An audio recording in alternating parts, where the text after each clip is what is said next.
Assalamu alaikum and very good morning once again in this live session of today's class of physics. And our chapter in progress is basically laws of motion and the topic is friction. And in our previous class what we have discussed about that how much work done is required when a body is moved from a horizontal surface. जब हम किसी body को एक horizontal surface के through a displacement या distance s move कराएंगे तो how much force is required for that, right. Hope इंशाल्लाह आप सबने उसको बड़े अच्छे से वॉच किया होगा और आपको वो बड़ा ही इंटरेस्टिंग टॉपिक लगा होगा। उसमें तो कोई परेशानी वाली बात आपको ना हुई होगी, हम खुदा से यही दुआ करते हैं, ठीक है।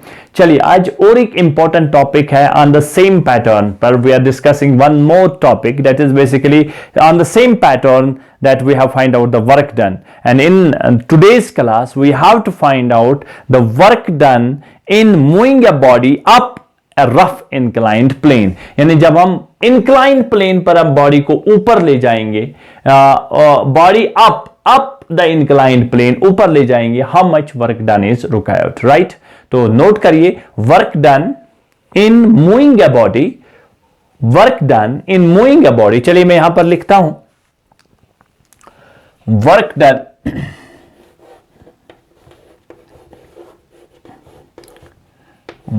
done in moving a body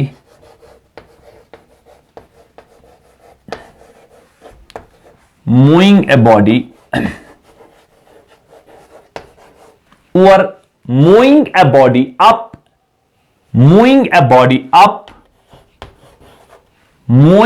body up a rough inclined plane,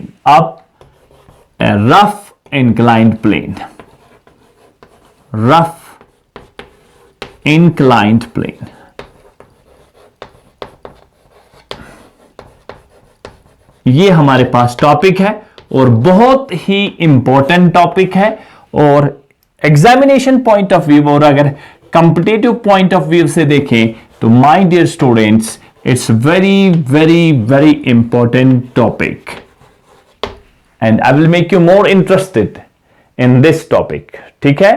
तो क्या करना है हमें, वर्क डन, कितना वर्क लगेगा जब हम किसी बॉडी को ऊपर रफ इंक्लाइन प्लेन है, इंक्लाइन प्लेन थीटा से, हॉरिजॉन्टल से थीटा उठता हुआ प्लेन है, उस पर ब्लॉक रखेंगे और उसके बाद में how much work done is required, how much work done is required when a body is up a rough inclined plane, ठीक है। तो कैसा सिनारियो होगा, कैसी सिचुएशन होगी, उस सिचुएशन को मैं बोर्ड पर बनाता हूं, ठीक है। इस पर हम मास m रखेंगे। अब ध्यान से देखिए क्या सिचुएशन हमारे पास हो सकती है। हमारे पास एक सरफेस है और एक प्लेन सरफेस है जो ऐसे थीटा एंगल से, प्लेन सरफेस है जो हॉरिजॉन्टल से थीटा एंगल इंक्लिनेशन पर है, यानी ये ऐसे है। ये अगर हमारे पास हॉरिजॉन्टल सरफेस है तो इंक्लाइंड प्लेन ये और इनके बीच में बनने वाला ये एंगल, ठीक है। अब ध्यान से देखिए ये इतना है उठता हुआ, ये हमारे पास है कि अब हम ब्लॉक को कहां पर रखेंगे, इसी पर हमें ब्लॉक रखना है। चलो सपोज हमने ब्लॉक रखा ऐसे, ये हमारे पास ब्लॉक है, ये हमारे पास ब्लॉक है। इसी ब्लॉक को work done in moving a body up, ये जो है रफ इंक्लाइन प्लेन है। रफ इंक्लाइन प्लेन है कि यहां फ्रिक्शन एप्लीकेबल है, यहां फ्रिक्शनल फोर्स लगेगा, रफ इंक्लाइन प्लेन है, ठीक है, और अच्छा खासा हमारा फ्रिक्शन लगेगा। तो इसका मतलब यह है, ध्यान से समझिएगा कि हमें क्या करना है, हमें we have to find out the work done जब हम when a body is taken up rough inclined plane, हमें इस बॉडी को अप करना है, इधर ले जाना है, इधर ले जाना है। कितना वर्क हमें लगेगा, कितना वर्क हमें लगेगा। So we have to apply the force in this direction, that is our capital है। We have to apply the force in this direction. तो कितना फोर्स आपको लगेगा, पहले फोर्स निकालेंगे, मल्टीप्लाइड बाय एस डिस्प्लेसमेंट से करेंगे, तो we can find out the work done. तो first of all we have to requirement of force, how much minimum force is required so that this block will be up the inclined plane. हम इस block को up करेंगे inclined plane, उसमें हमारा कितना work done लगेगा, right. तो क्या किया हमने एक रफ हॉरिजॉन्टल सरफेस बनाई, इंक्लाइंड हॉरिजॉन्टल से थीटा एंगल पर इंक्लाइन है, वहां पर हमारा एक ब्लॉक है। Suppose m is the mass of the body which moves over, तो इसको मैं लिखने की कोशिश करूंगा। Suppose m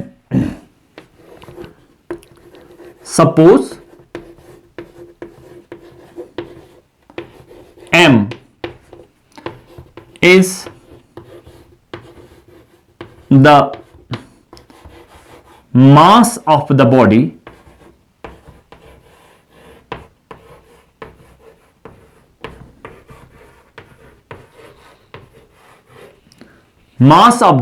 which moves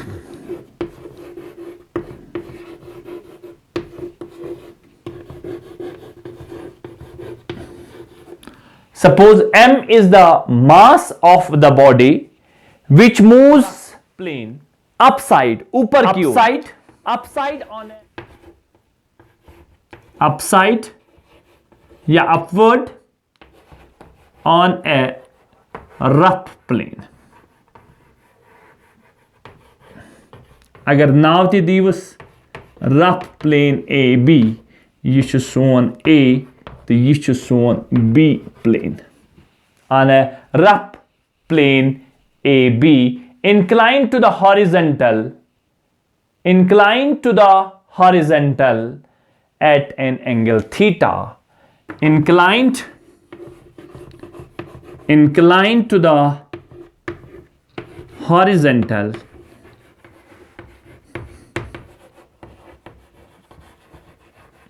at angle theta,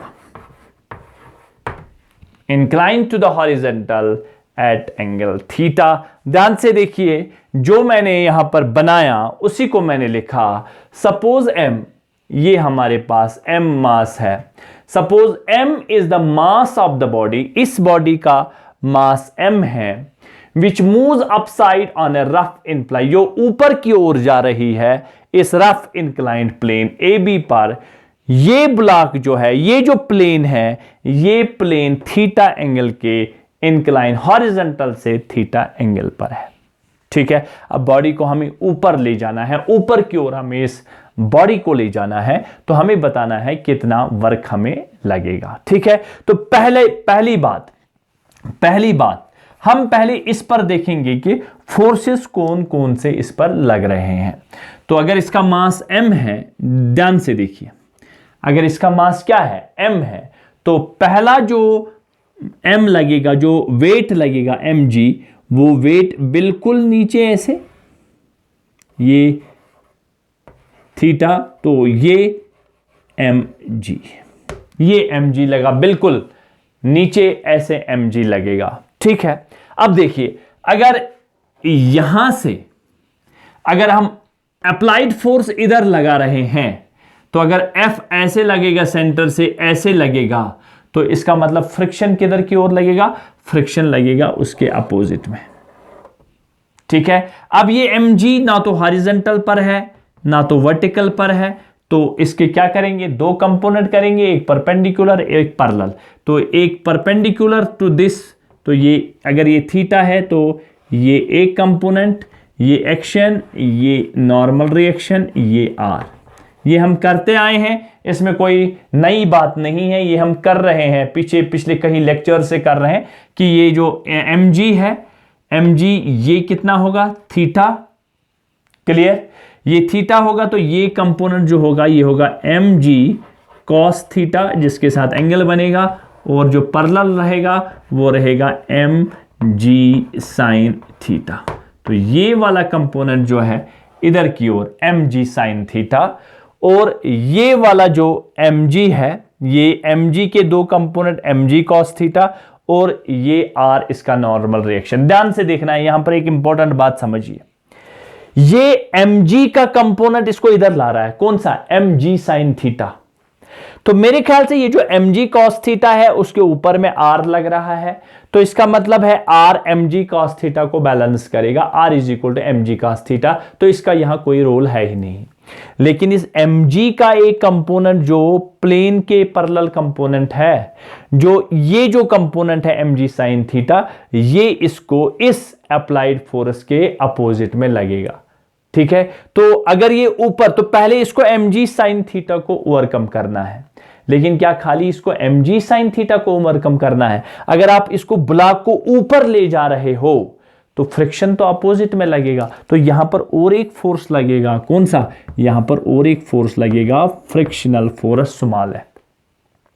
देखिए, जब भी इंक्लाइन प्लेन होगा, इंक्लाइन प्लेन पर अगर आप किसी बॉडी को ऊपर ले जा रहे हो तो आप अप्लाई जो फोर्स कर रहे हो वो ऊपर की ओर कर रहे हो, लेकिन वो फोर्स, ये बॉडी तभी ऊपर जाएगी जब ये पहले ओवरकम करेगा mg sin थीटा को। सर ये mg sin थीटा कहते हो, ये छु mg सु mg वेटु कंपोनेंट युस योकुन छु लगान आगो सु कंपोनेंट बे छुक से apply, we are applying the force in this direction, that friction will be opposite to that. How much minimum force is required? अगर से मिनिमम फोर्स कारण सह गि बराबर mg sin theta plus f, तिकाज नॉर्म्स ये दो फोर्सेस, एक mg sin थीटा और दूसरा स्मॉल f यहां लग रहे हैं, और जो हमारा फोर्स है वो ऊपर लग रहा है। तो ये ब्लॉक ऊपर कब जाएगा, ये ब्लॉक ऊपर कब जाएगा, जब इसका लगने वाले अपोजिट में फोर्स को ओवरकम करेगा ये वाला फोर्स। तो मेरे ख्याल से ये वाला फोर्स कम से कम mg sin थीटा और फ्रिक्शन के बराबर होना चाहिए, तब पॉसिबिलिटी बनती है कि ये ब्लॉक ध्रुव की ओर जाएगा। क्लियर? फिर से इसी डायग्राम को मैं यहां पर समझाऊंगा।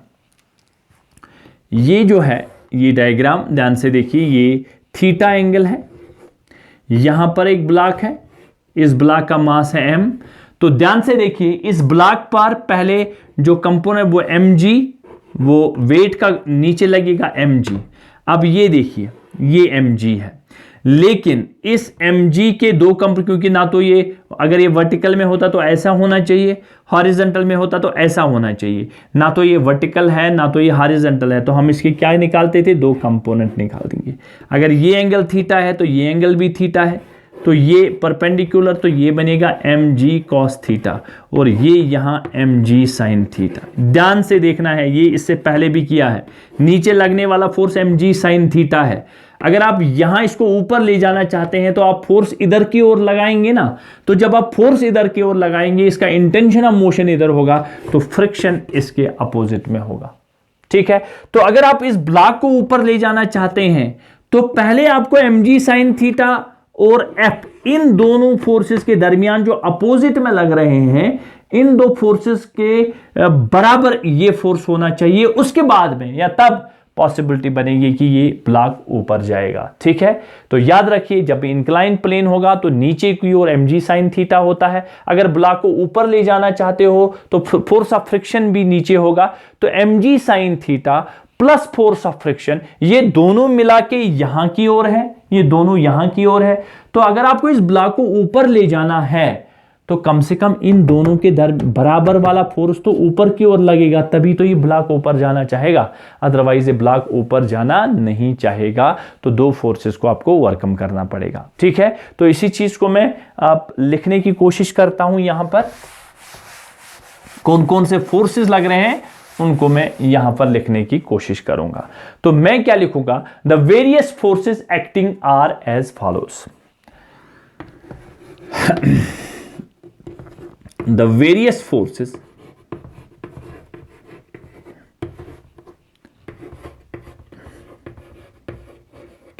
acting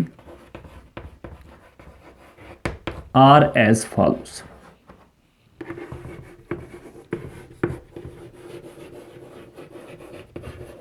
When you say कुछ force, शाबाश, agos weight mg of the body acting vertically downwards. Agos weight mg of the body, weight एक ही, weight mg of the body, weight mg of the body acting vertically downwards, acting vertically downwards,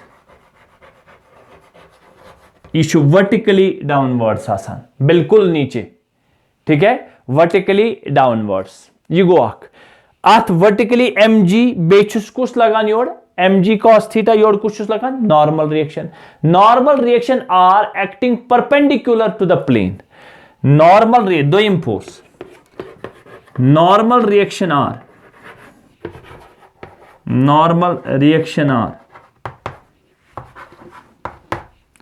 acting कथ normal reaction are acting perpendicular यथ plane A B यह are यथ प्लेनस perpendicular आसान यह मे तम सात वोनमत कंटैक्ट फोर्सस मस यम कित कन लगान तो यह जन एम जी वर्टिकली डाउनवर्ड आसान यह जन नॉर्मल रिएक्शन आसान normal reaction are acting perpendicular to the plane A B, normal reaction are acting perpendicular to the plane AB.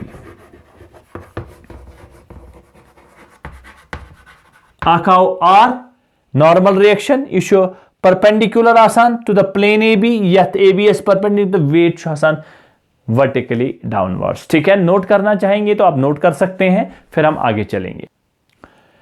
और एक फोर्स ऑफ फ्रिक्शन भी लग रहा है, ठीक है, तो फोर्स ऑफ फ्रिक्शन तीसरा वाला यहां पर लिखेंगे, शाबाश।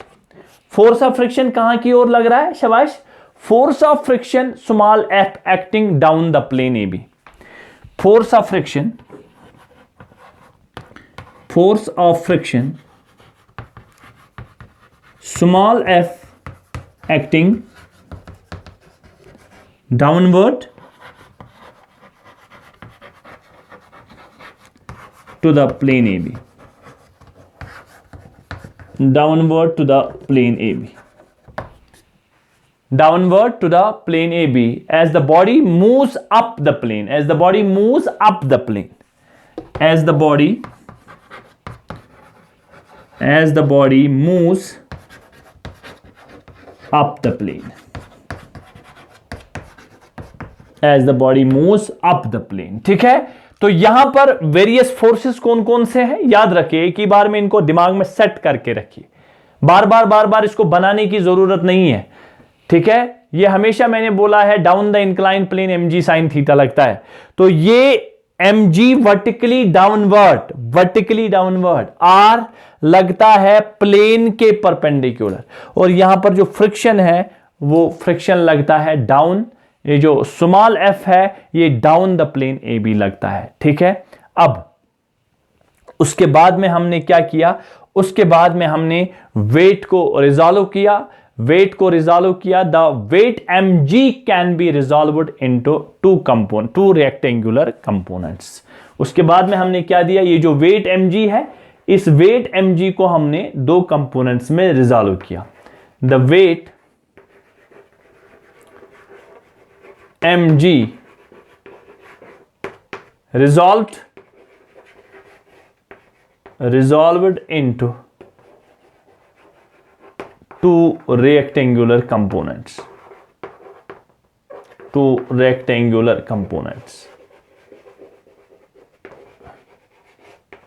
आगोस कुछ कंपोनेंट, शाबाश। टू रेक्टेंगुलर कंपोनेंट्स में कौन कौन सा कंपोनेंट है, शाबाश। एक हमने इसका M G cos theta and M G sine theta, M G cos theta and M G sine theta, clear. इसको नोट करिए, फिर हम आगे ले चलते हैं आपको। फिलहाल मैंने क्या किया, मैंने एम जी के दो कंपोनेंट्स निकाले, एक एम जी कॉस थीटा और एक M G sine theta, two rectangular components, right. फिर हम आगे चलते हैं, चलिए नोट करिए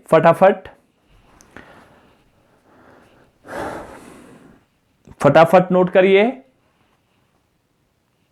चलो।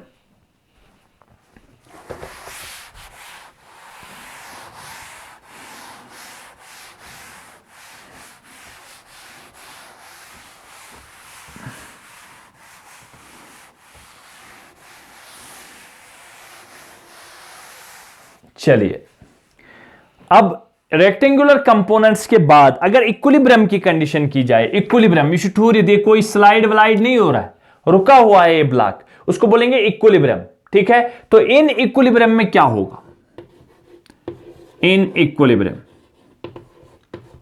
मे बसान इन इक्विलिब्रियमस मज आश तेल बराबर आर आश बराबर mg cos थीटास, ये करिए balance r is equal to mg cos theta.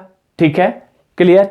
अगर यह आश रुके तेल आश बराबर r आश बराबर तेल mg cos ऑफ थीटा, यह आशना इक्विलिब्रियम कंडीशनस मज आशना तेल ये जन ये r छु, ये r आशना बराबर योड़ mg cos थीटा नोम गसन तेले बैलेंस, ना शी बोन कुन वसान ना शी हेर कुन खसान, ऊपर ना नीचे, तवे आस r बराबर mg cos थीटा। मे बासान अख कंडीशन गई ये, ध्यान सान अख कंडीशन गई ये r आज बराबर mg cos थीटा एट इक्विलिब्रियमस मस, एट इक्विलिब्रियमस मस आज बराबर r आस बराबर mg cos थीटा। शाबाश, r will be equal to mg cos theta at equilibrium, but second important condition is that at that time applied ये जो फोर्स है ऊपर की ओर फोर्स, ये फोर्स देखिए ना ये ब्लॉक ऊपर जा रहा है ना ये ब्लॉक ऐसे नीचे आ रहा है, ना ये ब्लॉक ऊपर जा रहा है ना ये ब्लॉक नीचे आ रहा है। इसका मतलब ऊपर लगने वाला फोर्स नीचे लगने वाले फोर्सेस के बराबर होगा, तभी ये इक्विलिब्रियम में होगा। तो इसका मतलब जो आपने फोर्स यहां पर लगाया ये इक्विलिब्रियम में, ये F जो होगा ये होगा बराबर किस किस के, ये होगा बराबर mg sin थीटा जो इसके अपोजिट में लगता है, mg sin थीटा के अपोजिट में लगता है mg sin theta plus force of friction F। ठीक है, इसका नाम रखते हैं सेकंड। मैं पजी बे एक्लेट रिपीट करूं, अगर इक्विलिब्रियम कंडीशन वुछो, इक्विलिब्रियम कंडीशन वुछो, इक्विलिब्रियम कंडीशन ब्लॉक ठुहरित यह रेस्टस मज, अमिक मतलब गो हेर कुन लगने वाला फोर्स बोन कुन लगने वाले फोर्स के बराबर होगा। हेर कुन लगने वाला फोर्स r है और उसके बिल्कुल अपोजिट में mg cos थीटा है, तो इसका मतलब r mg cos थीटा के बराबर होगा। राइट, उसके बाद में जो हमारा नीचे लगने वाला फोर्स, नीचे दो फोर्सेस लग रहे हैं, एक वेट का कंपोनेंट लग रहा है mg sin थीटा और दूसरा फ्रिक्शन लग रहा है। तो अगर ये इक्विलिब्रियम में है, अगर ये नीचे नहीं आ रहा है, इसका मतलब ऊपर लगने वाला फोर्स नीचे लगने वाले फोर्सेस के बराबर होगा। अरे दोस्तों, नीचे लगने वाला फोर्स तो mg sin थीटा है और फ्रिक्शन है, तो नीचे लगने वाला mg sin theta plus friction ऊपर लगने वाले कैपिटल F अप्लाइड फोर्स के बराबर होगा। ये दोनों को मैंने बराबर किया, फर्स्ट एंड सेकंड नाम रखा। Under the action of this force suppose the body moves through a distance s, under the action of this capital one करा कम दबान under the action, under the action of this force, under the action of this force suppose करान the body moves, suppose the body moves at distance s,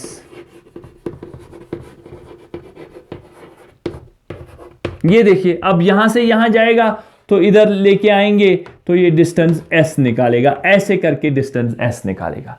suppose the under the action of this applied force, suppose under the action of this applied force the body moves a distance s up the plane, up the plane, इधर की ओर up the plane. ठीक है, तो उस time हमारा work done कितना होगा, वो वर्क डन कितना होगा, वो वर्क डन की फार्मूला है फोर्स मल्टीप्लाइड बाय डिस्टेंस, तो वर्क किसके बराबर होगा, वर्क होगा बराबर force into distance.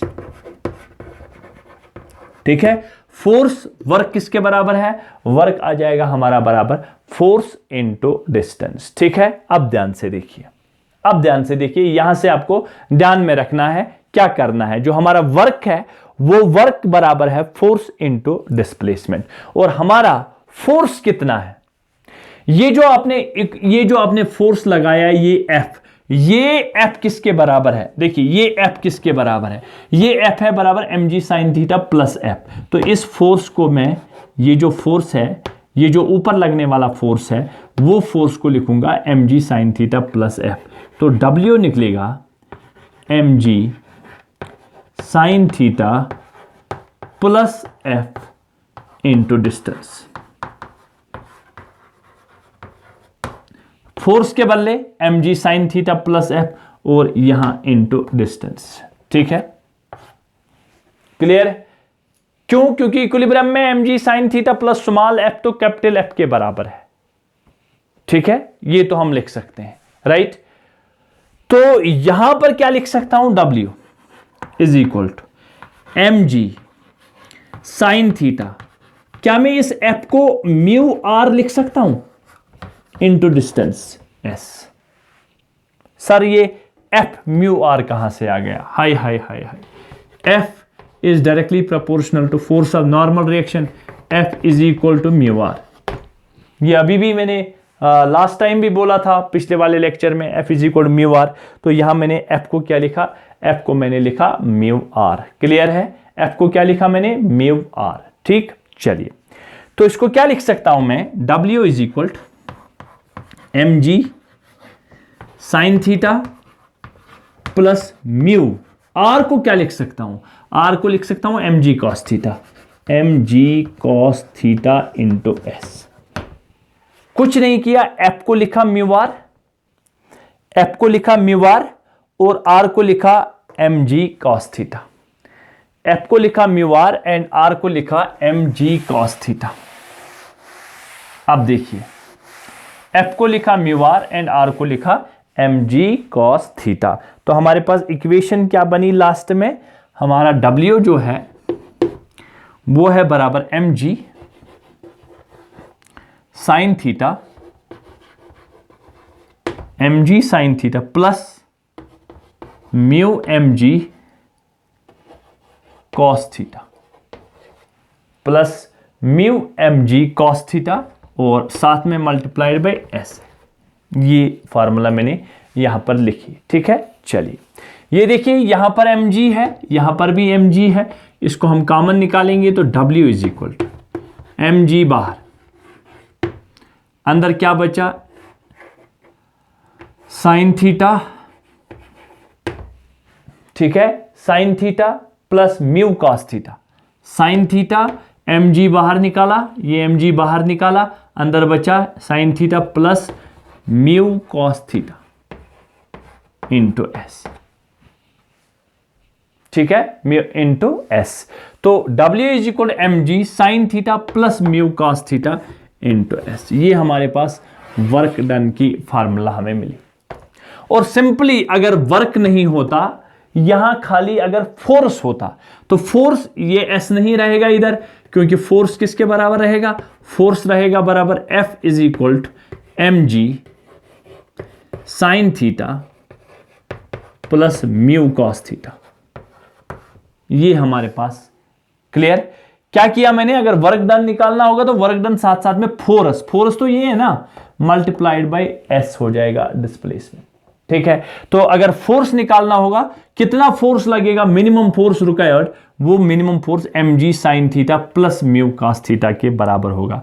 Work done में खाली मल्टीप्लाइड बाय s होता है, और f जो है अगर फोर्स निकालना होगा तो इसको बोलेंगे f अपवर्ड फोर्स। तो upward force mg sine theta plus mu cos theta के बराबर होगा। ठीक है, चलिए अब देखिए और एक बात, अगर हम किस एक्सेलरेशन, जब फोर्स लगेगा तो डेफिनेटली इसमें कुछ एक्सेलरेशन आ जाएगी, वो एक्सेलरेशन किसके बराबर होगी, उसके लिए क्या करें? F को लिखेंगे me is equal to mg sine theta plus mu cos theta. ये हमारे पास m और m कैंसिल हो जाएगा, a is equal to g sine theta plus mu cos theta. ये कुछ फार्मूला है जो आपको याद रखने हैं, ये एक ही फार्मूला है, a is equal to G sine theta plus mu cos theta. This is the force required to move the body up the incline plane. जब हम इसको ऊपर ले जाना चाहते हैं तो हमें कितनी रिक्वायरमेंट है, कितनी रिक्वायरमेंट है हमें फोर्स की, वर्क डन की। ये वर्क डन की फार्मूला है, ये फोर्स की फार्मूला है, फोर्स कितना लगेगा अप द इंक्लाइन प्लेन, और अगर एक्सेलरेशन चाहिए तो एक्सेलरेशन किसके बराबर होगा। ये याद रखिए, ये याद रखिए और ये याद रखिए। ये हमारा क्वेश्चन था कि how much work done is moving a body up the inclined plane. इसको नोट करिए, फिर हम आगे चलते हैं।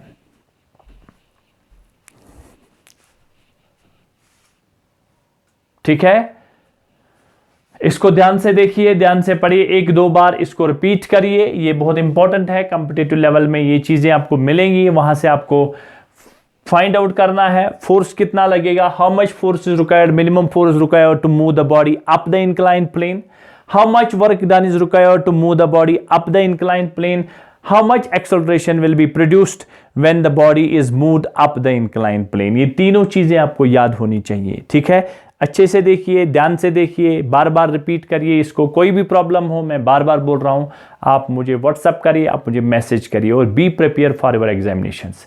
एग्जामिनेशन आने वाला है, जितने क्वेश्चन मैंने दिखाए हैं उनको बड़े अच्छे प्रैक्टिस करिए, या उन लेक्चर्स को मैं फिर से आपको सेंड करूंगा अगर आपको रिक्वायरमेंट होगी कि किन लेक्चर में मैंने ज़्यादा न्यूमेरिकल्स दिखाए हैं, किन लेक्चर्स में मैंने आपको असाइनमेंट्स दिए हैं, उनका भरपूर ख्याल रखा जाएगा, और वो आपको करने के लिए मैं बोलूँगा उनको बार बार रिपीट करिए ताकि एग्जामिनेशन में आप अच्छा कर पाएंगे। ठीक है, thanks for this session, have a nice day, take care.